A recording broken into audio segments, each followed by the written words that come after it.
भूतनी का बदला। अमोलगढ़ एक बहुत ही हंसता खेलता गांव था, जहां हमेशा खुशियां ही छाई रहती थीं। लेकिन फिर कुछ ऐसा हुआ कि यहाँ मौत का तांडव शुरू हुआ।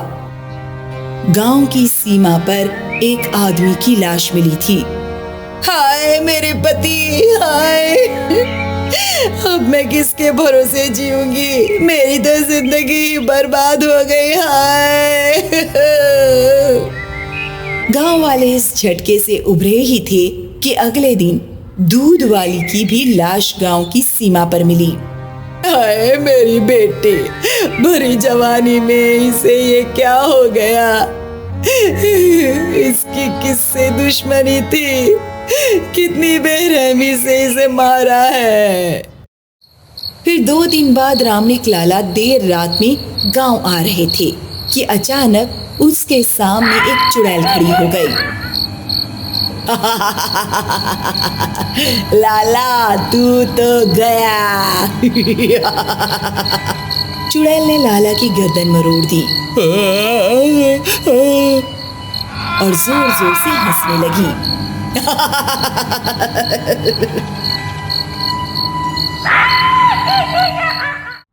और फिर हर दिन गांव वालों को किसी न किसी की अर्थी उठानी पड़ती थी। इसलिए बड़े बुजुर्गों ने बैठक बुलाई। मुझे समझ नहीं आ रहा कि हमारे गांव को ये क्या हुआ है। मुझे तो लगता है कि गांव को कोई श्राप लगा है। ऐसे कैसे कोई ना कोई रोज मर सकता है? कुछ तो बहुत बुरा हुआ है। पर क्या? इसके बारे में सिर्फ पहाड़ी वाले अघोरी बता सकते हैं। हमें उन्हें यहाँ बुलाना ही होगा। अब और कोई रास्ता भी नहीं है। गांव वालों को बचने के लिए उन्हें बुलाना ही होगा। सरपंच के कहने पर पहाड़ी वाले अघोरी को गांव में बुलाया गया। महाराज, आप तो जानते हैं कि आजकल गांव में क्या अनर्थ हो रहा है। रोज रोज गांव वालों की अर्थी देखी नहीं जा रही। अगर ऐसा ही चलता रहा तो एक दिन ये पूरा गांव शमशान बन जाएगा। अब आप ही हमारी मदद कीजिए। ये एक भूतनी है। भूतनी? हाँ, लेकिन ये तुम गांव वालों को अपना शिकार क्यों बना रही है, ये तो बस वही बता सकती है। तुम मेरी पूजा की तैयारी करो। अघोरी के कहने पर पूजा की तैयारी शुरू की गई और अघोरी वाला अपने मंत्र पढ़ने बैठ गया। ओम भ्रीम क्रीम ओम भ्रीम क्रीम ओम भ्रीम क्रीम ओम भ्रीम क्रीम क्रीम क्रीम ओम भ्रीम क्रीम क्रीम क्रीम ओम भ्रीम भ्रीम भ्रीम भ्रीम ओम भ्रीम क्रीम ओम भ्रीम क्रीम। सूरज ढला और अघोरी ने मंत्रों के साथ साथ अपनी पूजा आरंभ की और फिर जोर से आंधी चलने लगी। पेड़ की टहनियां हिलने लगी। पूजा की ज्वाला भड़क गई और अचानक सबके सामने वो चुड़ैल आ गई। मुझे क्यों बुलाया अघोरी? अपने नाश के लिए? मेरा नाश सिर्फ वो महादेव कर सकते हैं, तुझ जैसी भूतनी नहीं। ऐसा बोलते हुए अघोरी ने आग में भस्म डाली और भूतनी चटपटा उठी।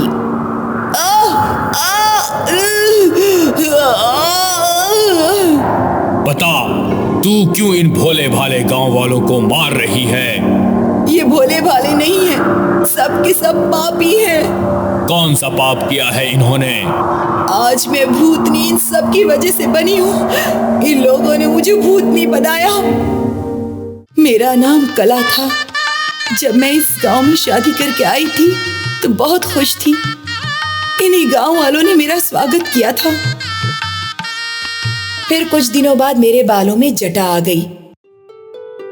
मेरे ससुराल वाले डर गए। गांव में बातें होने लगी कि मैं चुड़ैल हूँ। मैं जिस रास्ते जाती लोग मेरे बारे में ही बातें करते थे। फिर एक दिन मेरे पति ने मुझे घर से निकाल दिया। मेरे साथ ऐसा मत कीजिए। मैं कहाँ जाऊंगी? आपके अलावा मेरा है कौन? मैं गिड़गिड़ा रही थी, पर पर मेरे पति ने मेरी एक न सुनी।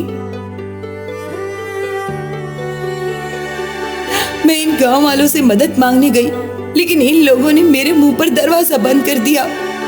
मैंने सोचा कि कम से कम मेरे अपने घर वाले मुझे अपनाएंगे, लेकिन मेरे माता पिता ने भी मुझे घर से भगा दिया।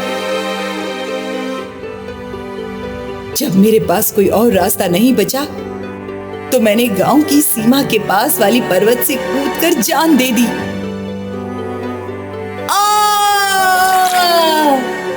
और बस तब से मैं भूतनी बन गई। कला, मैं मानता हूँ कि तुम्हारे साथ बहुत नाइंसाफी हुई है, पर जो तुम कर रही हो वो भी इंसाफ नहीं है। मेरी मौत के कारण ये गांव वाले थे, इसलिए मैं इन सबको मार दूंगी। नहीं कला, ये गलत है। जीवन देना या लेना वो सिर्फ ऊपर वाले के हाथ होता है। अगर तुमने इनमें से किसी की भी जान ली तो तुम भी पाप ही करोगी। फिर क्या फर्क रह गया इन गांव वालों में और तुम में? अघोरी की ये बात भूतनी सोचने लगी। लेकिन मैं क्या कर सकती हूँ? तुम्हारे साथ जो हुआ वो तो मैं बदल नहीं सकता, लेकिन कला, मैं तुम्हें मुक्ति जरूर दिलवा सकता हूँ। ठीक है, मेरा इस दुनिया से आजाद हो जाना ही सही होगा। अघोरी ने कला को मुक्ति दिलवाने की पूजा आरंभ कर दी।